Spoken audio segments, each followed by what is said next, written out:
Quiet, please. Quiet, please.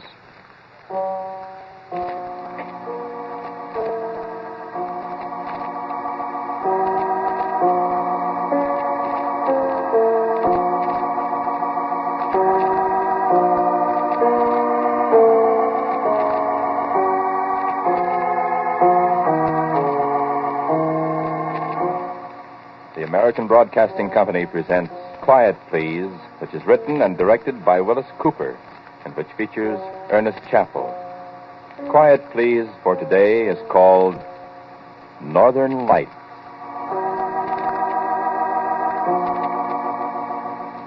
This is a story about the temporal displacement of mass. It is also a story about teleportation. Do you know what those terms mean? I didn't think you did, but you stay right where you are, my charming friend, and you're quite likely to find out. You just stay right there and listen. I'll tell you everything you want to know. And maybe a couple of things you're not terribly anxious to know. Ever see the Northern Lights? Aurora Borealis is their right name. You don't see them very often below the 50th parallel of latitude in this country, but up in northern Minnesota, in Canada, upper New York, places like that, they're quite common of a winter night. If you've seen them, you'll know what they look like. If you haven't, there's no use my trying to describe them. Sometimes they fill the whole northern sky with waves of color, like a fire burning way beyond the horizon. Sometimes they're just long streamers of fire filling up the whole sky. And another time they look like gigantic, fringed curtains of pure light, swaying as if some cold cosmic breeze plucked at them, way far off there to the north. And you can hear them, too, sometimes. Well, maybe not exactly hear them, but there's a sound, a humming, a crackling somewhere inside your head. And there are times when you'd swear it's a voice talking to you, talking in some kind of strange language you can almost understand, filling your whole being with a kind of desperate, inescapable terror. You know what I mean?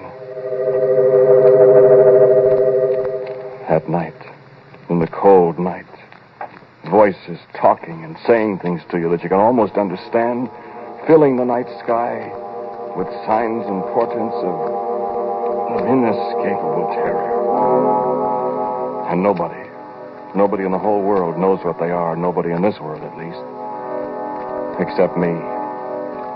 And after I get done talking to you, you'll know too. And you won't be happy. Let me show you something now. This is from a recording I made on, December 13th, 1948, a little more than a month and a half ago. I started the recorder while Norman and I were just about finished with our work that afternoon here in the laboratory. I just set the microphone on top of the file cabinet there and turned on the machine. Listen, I'm going to play it back for you. The quality isn't so very good, but you can recognize my voice and Norman's, I think.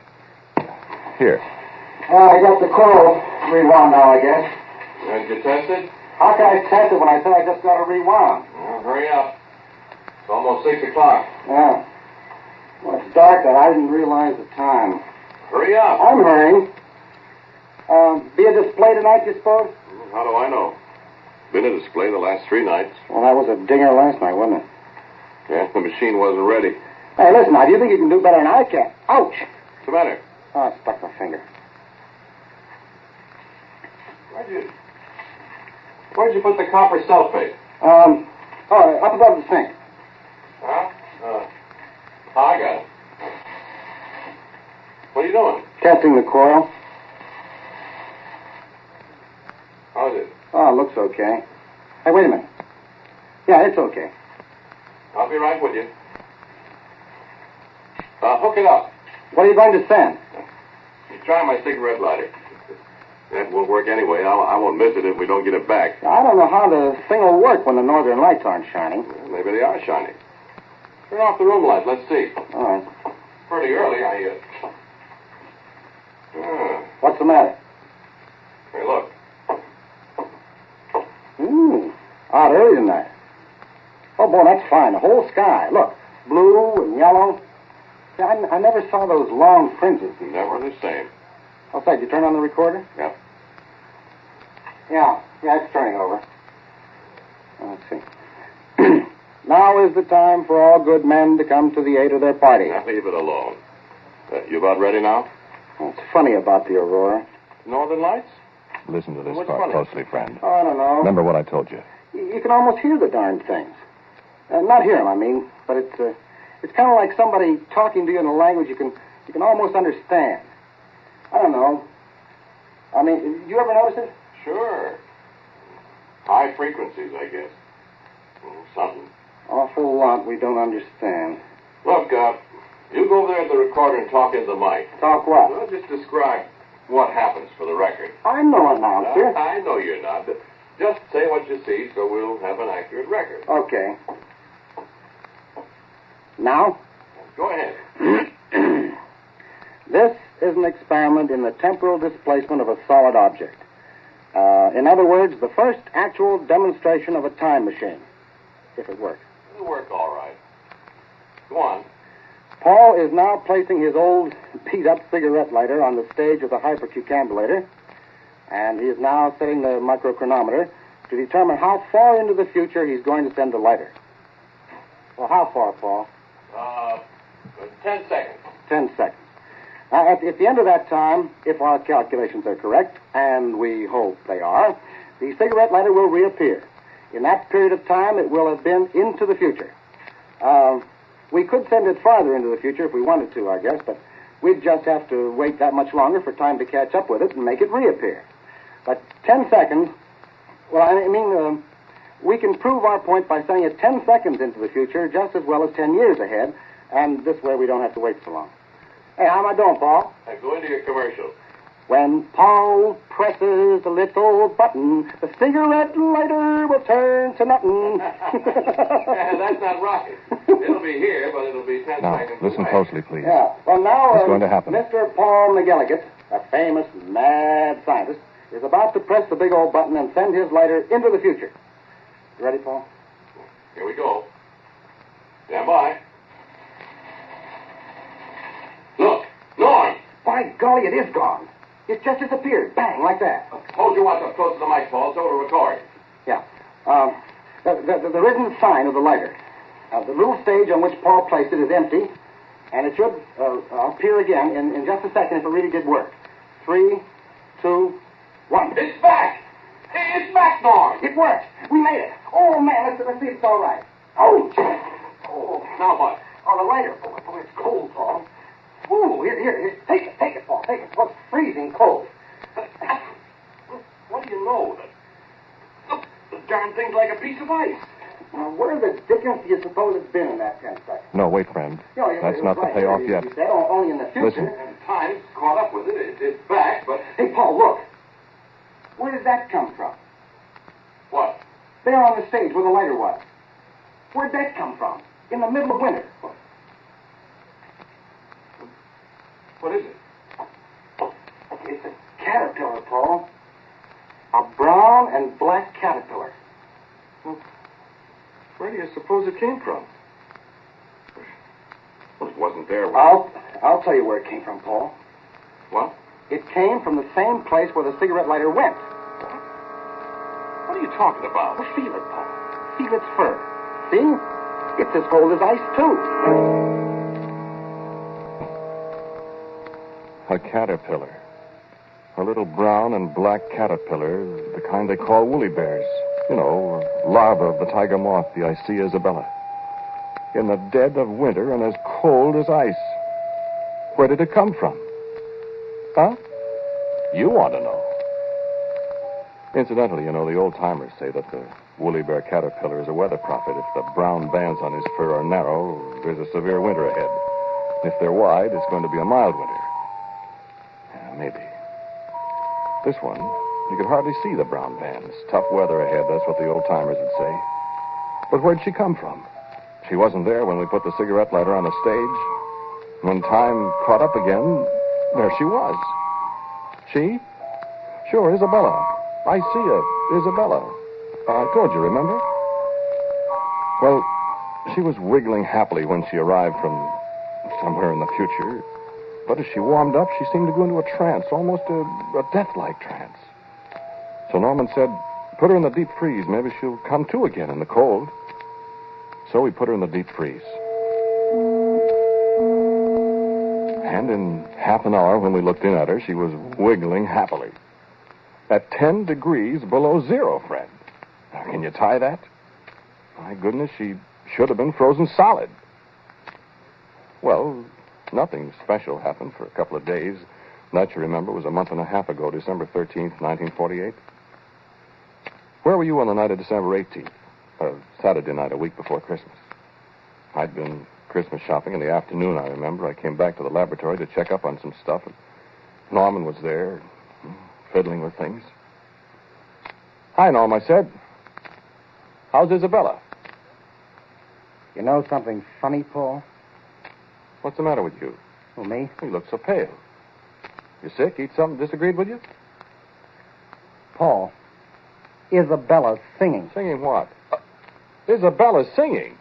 You're dotty. She's singing. The caterpillar's singing. Not tap dancing, I hope. I'm not kidding you. Oh, cut it out. Open the deep freeze and listen. You've been at the C2H50H? I haven't had a drink since Thursday night. Well, now, what? Open the deep freeze and listen. No kidding? No kidding. Well, we don't know where she came from. I won't be surprised at anything. Hello, Isabella. Hey, don't do that. What's the matter? Afraid she'll answer me back? Well, I don't know what. Hello, Isabella. I hear you singing. I told you, Paul.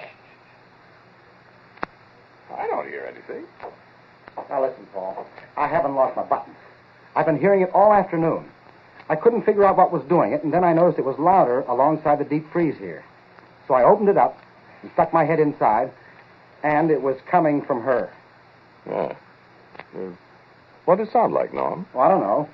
Only it's kind of like A-E-I. A-E-I? Didn't she say A-E-I-O-U and sometimes W and Y? Now, don't rib me. I tell you, I heard it. I think you better take a Christmas vacation, Norm. I'm not I nuts. know, kid, I know, but listen, we've been playing around with some pretty deep cosmic secrets, you and me. We've managed temporal displacement, which nobody in the world has ever done, see? Maybe we both need a rest. You know what I think, Paul? What? I think we've managed teleportation, too. And we don't know it. Teleportation? You mean like Charles Ford talks about? I mean transporting tangible objects from one place to another without any mechanical means. Electronically? I don't know, Paul. All I know is that cigarette lighter was someplace where it was awful cold. And it wasn't cold here in this room. Well... And where did that caterpillar come from? I don't know.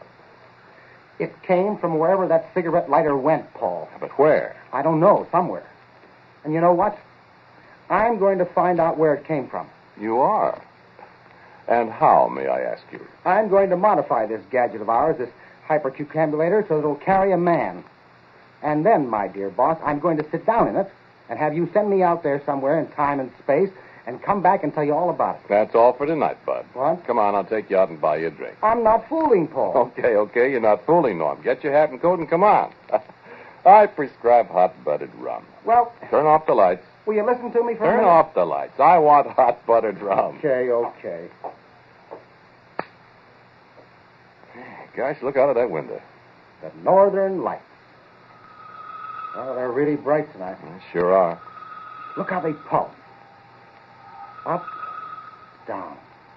Up, down. Norm, Up. What? look at the deep freeze there in the dark. What about?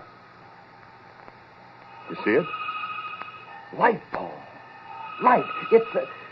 I see it, Norm. It's right in step with the northern lights. And the same colors. Red, red. Blue, blue. Up, down. Up, Coming from the deep freeze where our little friend down. Isabella was singing to you. Now, what do Hey, you... Paul, listen. I don't... Listen.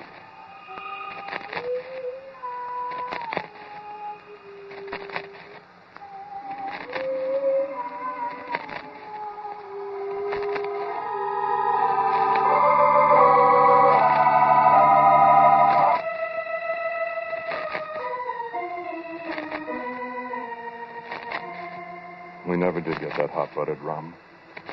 We stayed there in the laboratory for a long time, listening to the voice of the thing in the box, endlessly repeating A-E-I-O-U, the vowel sounds of our speech, and watching the light that pulsed up from the deep freeze in perfect rhythm with the flickering of the northern lights we watched through the window. And we thought long, long thoughts that I don't remember any too clearly now. I do know we both of us thought of ways to perfect our little mechanism, our time machine. Our machine that brought back a little cold brown and black caterpillar from somewhere. And when it was morning, and the lights had faded from the northern skies, we found that our machine was very different.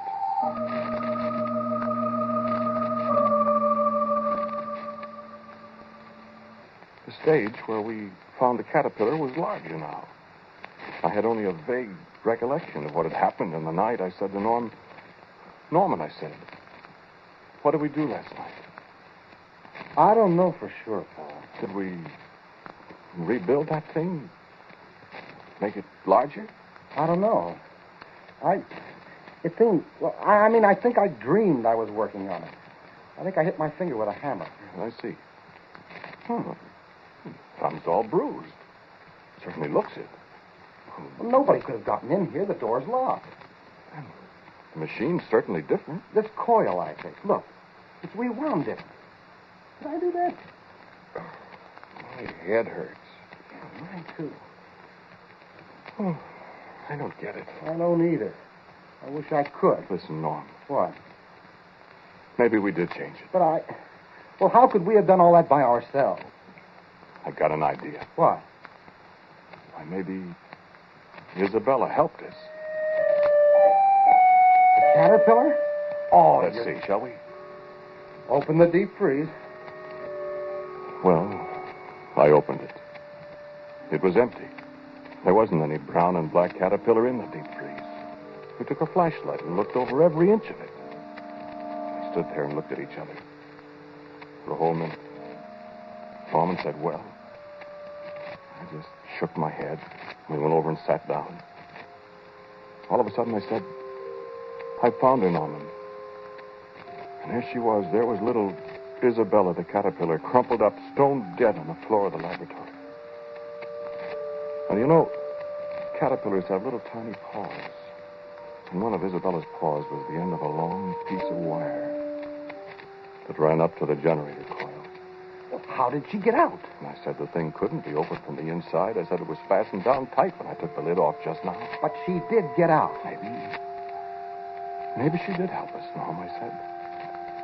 And he just sat there and stared at me. And I got up and put on my overcoat. Where are you going? Where are you going, Paul? I said, I'm going to find out something, Norman. Where I'm going, it's cold, I said. I know that, and I'm going to find out what's been going on and where that caterpillar came from. Norm goggled at me. I stepped on the stage of the machine that was to take me away somewhere in time and space. I said, Norm, turn it on.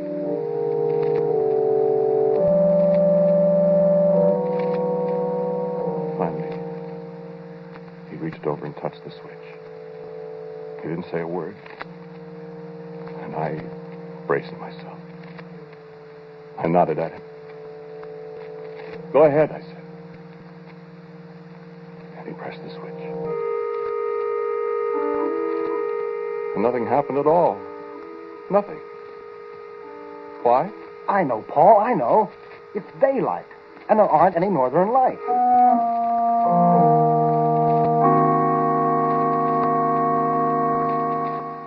Well, it was just as well. I had a chance to think about it a little, and I realized that just an overcoat wouldn't do me any good where I might be going.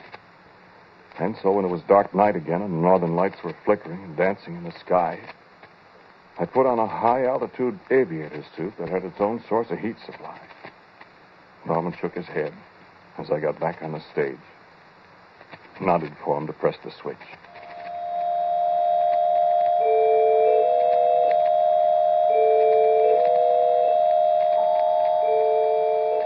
Cold. You've never been cold, friend. Dark. You wouldn't know how dark it can get. And I was standing on an immense plain that stretched so far into the distance, a plain of snow and eternal ice. A dead, cold, white world with the blackest sky above me. And the northern lights reached from horizon to horizon. Even through the high-altitude suit, I could feel a biting cold. And I was afraid, shivering, abjectly afraid. The streamers of the northern lights reached down toward me and wrapped about me. I heard the sound of voices screaming into my mind. I could understand them. I wished heartily I'd never played around with cosmic forces. I yelled inside the heavy helmet. I yelled, Norman! Norman, bring me back! And there was nobody to hear me. No, I don't know where I was. Another planet. Maybe the North Pole. Maybe the lights were all around me. Maybe that's where it was. But it was the most terrible, awful, cold, lonely place you could imagine in 100 years.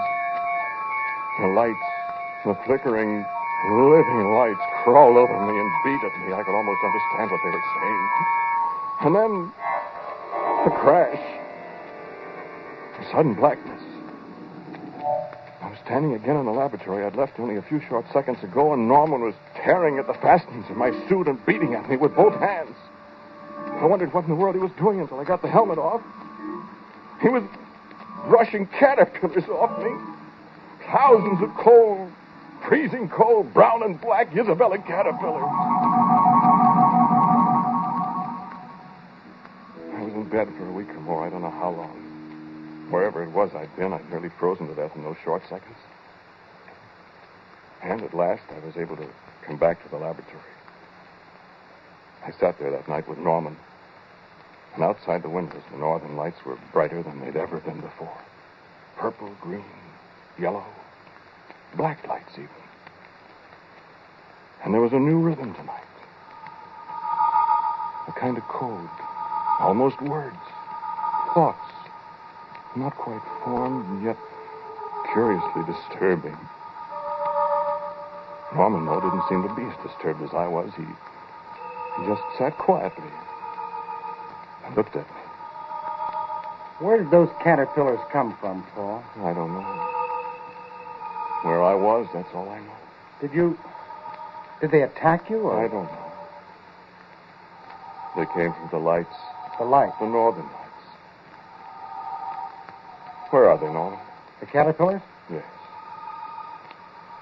Where are they? In the deep freeze, where Isabella was.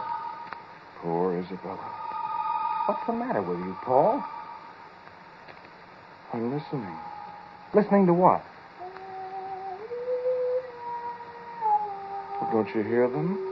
I don't hear anything. Don't you? I don't hear anything. Well, listen. Listen. I don't hear anything.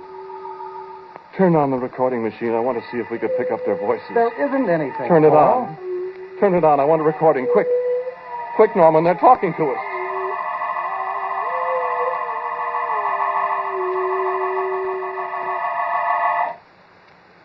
Listen, friend. I want to play you another recording. This is what came out of our tape recorder that night when I was listening to the voices. And Norman couldn't hear anything. Just listen. I still don't hear anything, Paul. Be still. Listen. I tell you, Listen. What's that? Look at the deep freeze. The top's coming open. Look at the light around it, Paul. Be quiet. Watch. How did they... Good Lord, look. The caterpillars are coming out, Paul. Look at them. There's millions of them. Be still, Norman. But Paul, your voice. Be still, I said. What's the matter with your voice? We want to talk to you. You what? You said we. Why, of course, Norman. We. Who for the... It is Paul's voice, Norman. Paul's voice. Voice. But it is not Paul speaking. Listen.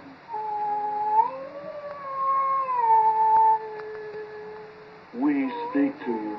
Paul. Not Paul. We, the people of the lights. We from the cold. We are speaking to you with Paul's voice. I tell you that... Paul's voice will tell you what to do when the time comes, Norman. We go to the machine now. Paul's mind is ours for a little time now. We go to the machine that brought us to your world from the world of the lights. Who are you? The people of the lights, to take over this world of yours. Only this world of yours is so hot. We must have the cold world, and we know how to make it cold. What's the matter, Paul? Paul! So hot. No. Quick, Norman, turn on the machine. Send us to places in your world. No, our world. Hurry. So hot. Hurry, so hot. Paul! Hurry. Turn on the machine.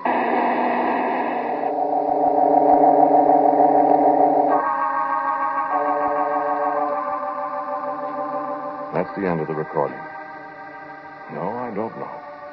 I don't have any recollection of it at all. But the recording's there, isn't it? That must be what happened. Anyway, when I woke up, Norman was gone, and there were no caterpillars in the place here. And our machine that took people and things away into time and space, was wrecked. I don't know what became of it. You heard what they said about my voice. They're going to take over this world and make it a cold world, like the one they came from. Whatever that is, and wherever they went. No, I don't know where they went, where the machine sent them. I do have ideas. Yes. Are you cold? It's freezing in here. And just for example, you read the papers? Look at the newsreels. Did you see the pictures of the snow in Los Angeles? In subtropical Los Angeles, where it hasn't snowed for so many years? I wondered about it, too. I wonder if anybody saw any brown and black woolly bear caterpillars in Los Angeles. Larvae of the tiger moth I see, Isabella.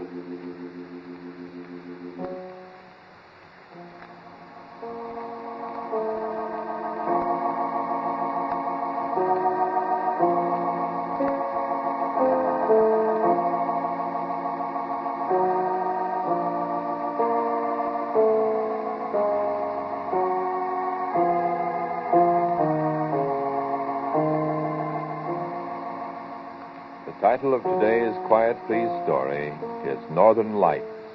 It was written and directed by Wyllis Cooper. The man who spoke to you was Ernest Chappell. And my laboratory assistant, Norman, was played by Dan Sutter. The voices of Isabella and her friends was that of Cecil Roy. As usual, music for Quiet Please is played by Albert Berman. Now, for a word about next week, our writer-director, my good friend Wyllis Cooper. Thank you for listening to Quiet Please. For next week, I have a story for you that comes from the steel mills out South Chicago way. It's called Tap the Heat, Bogdan.